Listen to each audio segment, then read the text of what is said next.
ظہر الفساد فی البر والبحر، خشکی میں اور سمندر میں جو پریشانیاں ہیں، جو مصیبتیں ہیں، بما کسبت ایدی الناس، یہ لوگوں کے ہاتھوں کی کمائی ہے، لوگوں کے برے اعمال ہیں۔ اور یہ بھی اللہ کی رحمت ہے کہ اللہ تعالیٰ ہر گناہ کی سزا دنیا میں نہیں دیتے، لیذیقہم بعض الذی عملوا۔ وہ رحیم کریم رب ہے، مہربان ہے اللہ، بہت مہربانی فضل کرنے والا ہے، اسے اپنے بندوں کا بہت خیال، اللہ پاک اپنے بندوں کا بہت خیال رکھتا ہے، اس لیے وہ اللہ تعالیٰ کچھ گناہوں کی سزا دیتے ہیں تاکہ انسان اللہ کی طرف واپس پلٹ آئے، توبہ کر لے۔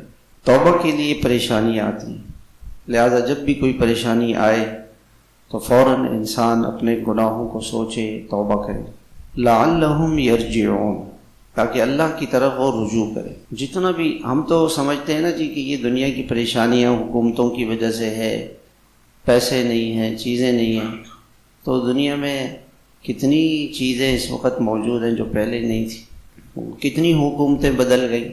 اگر آپ سن 1947 سے دیکھیں، پاکستان بننے کے بعد 75 سال تقریباً ہونے والے ہیں، 80 سال ہونے والے ہیں، ان 80 سالوں میں کتنی حکومتیں بدلی، حالات کہاں سے اچھے ہوئے؟ حالات حکومتوں سے کے بدلنے سے اچھے نہیں ہوں گے، بلکہ اللہ تعالیٰ کو راضی کرنے سے حالات اچھے ہوں۔ جس قدر انسان اللہ کی نافرمانی کرے گا تو دنیا کے اندر پریشانیاں آئیں گی۔ تو ان پریشانیوں سے، مصیبتوں سے نکلنے کا راستہ کیا ہے کہ لوگ توبہ کریں۔